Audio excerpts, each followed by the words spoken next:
Prepare ചെയ്യാനായിട്ടുള്ള തീരുമാനം എടുത്തോ എങ്കിൽ ഞാൻ ഇനി പറയാൻ പോകുന്ന കാര്യങ്ങളും കൂടി ഒന്ന് ശ്രദ്ധിക്കണേ. ഏതൊരു ലാംഗ്വേജ് പ്രൊഫഷ്യൻസി ടെസ്റ്റും പോലെ തന്നെയാണ് ആക്ച്വലി OET-യിലും വരുന്നത്. നമുക്ക് 4 മോഡ്യൂൾസ് ആണ് കവർ ചെയ്യാനുള്ളത്: reading, writing, listening and speaking. നമ്മൾ ഇന്നത്തെ ഈ വീഡിയോയിൽ ആക്ച്വലി നമ്മൾ ഡിസ്കസ് ചെയ്യാൻ പോകുന്നത് റൈറ്റിംഗ് സെഷനെ പറ്റിയിട്ടാണ്. നമ്മൾ എന്തൊക്കെ കാര്യങ്ങളാണ് ഒരു റൈറ്റിംഗ് സെഷനിൽ ശ്രദ്ധിക്കേണ്ടത്, എന്തൊക്കെ കാര്യങ്ങൾ ശ്രദ്ധിച്ചു കഴിഞ്ഞാൽ നമ്മൾ ഉദ്ദേശിച്ച ആ ഒരു ഗ്രേഡിലേക്ക് തന്നെ എത്താൻ പറ്റും, ആ ഒരു കാര്യങ്ങളാണ് നമ്മൾ ഇതിൽ ഡിസ്കസ് ചെയ്യാൻ പോകുന്നത്. എക്സാം സ്റ്റാർട്ട് ചെയ്യുമ്പോൾ തന്നെ നമുക്ക് ഒരു കേസ് നോട്ടാണ് തരിക. ഈ ഒരു കേസ് നോട്ട് നമുക്ക് വായിക്കാനും അതിനുവേണ്ടി പ്രിപ്പയർ ചെയ്യാനും അത് എഴുതാനുമായി അല്ലെങ്കിൽ ആ ഒരു റൈറ്റിംഗ് സെഷനായി നമുക്ക് ഒരു ടോട്ടൽ ടൈം 45 മിനിറ്റ്സ് ആണ് നമുക്ക് ലഭിക്കുന്നത്. അതിലെ ആദ്യത്തെ 5 മിനിറ്റ് ആണ് നമ്മൾക്ക് ആക്ച്വലി അതിൽ വായിക്കാനായിട്ട് ആ ഒരു റീഡിംഗ് ടൈം ആയിട്ട് അവർ നമുക്ക് പ്രൊവൈഡ് ചെയ്യുന്നത്.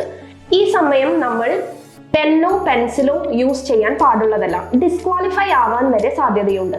നമ്മൾ പോയിന്റ്സ് മാർക്ക് ചെയ്യാനോ അണ്ടർലൈൻ ചെയ്യാനോ ഒന്നും ഈ സമയത്ത് പാടുള്ളതല്ല. ഈ ഒരു 5 മിനിറ്റ് സമയം കഴിഞ്ഞാൽ നമുക്ക് 1-2 മിനിറ്റ് എടുത്ത് കേസ് നോട്ടിൽ നമുക്ക് ആവശ്യമുള്ള കാര്യങ്ങൾ മാർക്ക് ചെയ്യാവുന്നതാണ്.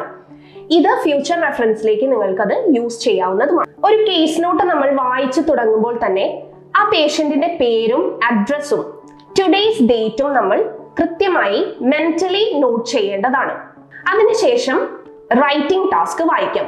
ഇത്രയും കാര്യമായി കഴിഞ്ഞാൽ നമ്മുടെ റീഡിംഗ് ടാസ്കിലെ മെയിൻ പാർട്ട് നമുക്ക് കംപ്ലീറ്റ് ചെയ്തു എന്ന് തന്നെ പറയാം. അതിനുശേഷം വേണം ബാക്കിയുള്ള ഭാഗങ്ങൾ നമുക്ക് റീഡ് ചെയ്യാനായിട്ട്. അങ്ങനെ ചെയ്യുമ്പോൾ റീഡർ ആരാണെന്നും അയാളോട് എന്താണ് ആവശ്യപ്പെടേണ്ടതും എന്നുള്ള ഒരു ധാരണ നമുക്ക് ആദ്യമേ ലഭിക്കും. അതിനുശേഷം കേസ് നോട്ടിലെ ബാക്കി പോയിന്റ്സ് വായിച്ചാൽ അതിലെ റെലവെന്റ് ആയിട്ടുള്ള പോയിന്റ്സ് നമുക്ക് നോട്ട് ഡൗൺ ചെയ്യാനും അതായത് പിക്ക് ഔട്ട് ചെയ്യാനായിട്ട് നമുക്ക് സാധിക്കുന്നതാണ്. വൺസ് പോയിന്റ്സ് പിക്ക് ഔട്ട് ചെയ്താൽ അതെങ്ങനെ എഴുതണം എന്നുള്ളത് നമ്മൾ ഒന്ന് പ്ലാൻ ചെയ്യേണ്ടതാണ്. നല്ല പ്ലാനോട് കൂടി എഴുതുമ്പോൾ പിന്നീട് വരാൻ സാധ്യതയുള്ള ചേഞ്ചസ് അതെല്ലാം നമുക്ക് ഒഴിവാക്കാനും സാധിക്കും. പിന്നെ നിങ്ങൾ നോട്ട് ചെയ്യേണ്ട ഒരു കാര്യം എന്താന്ന് വെച്ചാൽ ആ കേസ് നോട്ടിൽ തന്നിട്ടുള്ള അതേ ഓർഡറിൽ തന്നെ നിങ്ങൾ ആക്ച്വലി അത് ഫോളോ ചെയ്യണം, അല്ലെങ്കിൽ ആ ഒരു റൈറ്റിംഗ് ഫോളോ ചെയ്യണം എന്നുള്ളത് നിർബന്ധമില്ല എന്നുള്ളതാണ്. സിറ്റുവേഷൻസിന് അനുയോജ്യമായ രീതിയിൽ നിങ്ങൾക്ക് ആ ഒരു ഇൻഫർമേഷൻ പ്രസന്റ് ചെയ്യാവുന്നതാണ്. നമുക്കൊരു എക്സാമ്പിൾ നോക്കാം. ഒരു ഹാർട്ട് അറ്റാക്ക് വന്നൊരു പേഴ്സൺ, അതല്ല എന്നുണ്ടെങ്കിൽ ഒരു സ്ട്രോക്ക് വന്നൊരു പേഴ്സൺ, ആ ഒരു പേഴ്സണിനെ കൺസൾട്ട് ചെയ്യുന്ന ഒരു നേഴ്സാണ് നിങ്ങളെന്ന് വിചാരിക്കുക. അങ്ങനെയാണ് എന്നുണ്ടെങ്കിൽ നിങ്ങൾ എഴുതുന്ന ആ ഒരു റൈറ്റിംഗിൽ കൂടുതൽ ഇമ്പോർട്ടൻസ് കൊടുക്കേണ്ടത് ആക്ച്വലി അപ്പോൾ അയാൾക്കുള്ള സിംറ്റംസിനാണ്. അതല്ലാതെ ഒരു 2-3 മാസം മുമ്പ് അയാൾക്ക് എന്തൊക്കെ സിംറ്റംസ് ഉണ്ടായിരുന്നു, ഇപ്പൊ ഫോർ എക്സാമ്പിൾ അയാൾക്ക് ഒരു ഹെഡ് ഏക്ക് ഉണ്ടായിരുന്നു, അതൊന്നും നമ്മൾ അതിൽ മെൻഷൻ ചെയ്യേണ്ട കാര്യമേ ഇല്ല. ഇപ്പൊ കറന്റ്ലി എന്താണോ അയാൾക്ക് സിംറ്റംസ് ഉള്ളത് അത് മാത്രമേ നമുക്ക് അതിൽ മെൻഷൻ ചെയ്യേണ്ട ആവശ്യമുള്ളൂ. ഇങ്ങനെയുള്ള വളരെ ചെറിയ ചെറിയ കാര്യങ്ങളെല്ലാം നമ്മൾ റൈറ്റിംഗിൽ വളരെയധികം ശ്രദ്ധിക്കേണ്ടതാണ്. ലാസ്റ്റ് 5 മിനിറ്റ്സിൽ നമ്മൾ ഇത്രയും കാര്യങ്ങളൊക്കെ ചെയ്തു കഴിഞ്ഞു അല്ലേ? ഇതിനുശേഷം നമുക്കൊരു ലാസ്റ്റ് 5 മിനിറ്റ്സ് നമ്മൾ എപ്പോഴും നമ്മളുടെ കറക്ഷൻ ടൈമിന് വേണ്ടിയിട്ട് റിസർവ് ചെയ്യുന്നത് ഒരു നല്ല പ്രാക്ടീസ് ആണ്. കാരണം എന്തുവാന്ന് വെച്ച് കഴിഞ്ഞാൽ നമുക്ക് എല്ലാം കഴിഞ്ഞ ലാസ്റ്റിന് വളരെ ചുരുങ്ങിയ സമയം കൊണ്ട് ചിലപ്പോൾ കറക്റ്റ് ചെയ്യാനായിട്ട് നമുക്ക് ടൈം കിട്ടിയെന്ന് വരില്ല. അപ്പൊ അത് ആ ഒരു പ്രാക്ടീസ് നമുക്ക് എപ്പോഴും ഉണ്ടായിരിക്കണം. ഈ ലാസ്റ്റ് 5 മിനിറ്റ്സിൽ എന്തൊക്കെ കറക്ഷൻസ് ആണ് സാധാരണയായി നമ്മൾ ചെയ്യേണ്ടത്, എന്തൊക്കെ കാര്യങ്ങളാണ് നമ്മൾ ശ്രദ്ധിക്കേണ്ടത്? The very first one is gender change വന്നിട്ടുണ്ടോ എന്നുള്ളത് പ്രധാനമായും ശ്രദ്ധിക്കണം. കാരണം അതിൽ ചിലപ്പോഴെങ്കിലും നമുക്ക് മാർക്ക് നഷ്ടപ്പെടാൻ സാധ്യതയുണ്ട്.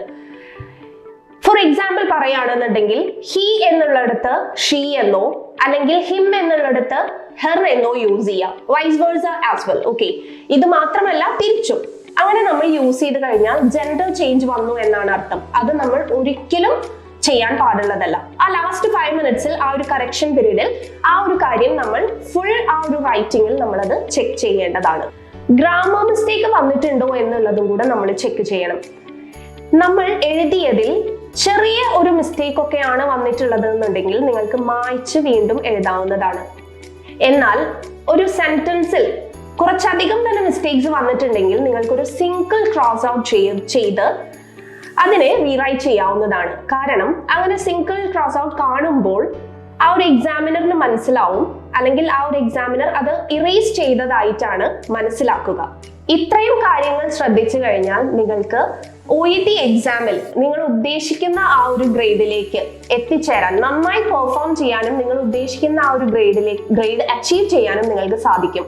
ഞാൻ ഇത്രയും നേരം പറഞ്ഞ കാര്യങ്ങൾ നിങ്ങൾക്ക് മനസ്സിലായി എന്ന് തന്നെയാണ് ഞാൻ വിചാരിക്കുന്നത്. വളരെ സിമ്പിൾ ആയിട്ടാണ് ഓരോ കാര്യങ്ങളും നമ്മൾ ഇവിടെ ഡിസ്കസ് ചെയ്തത്.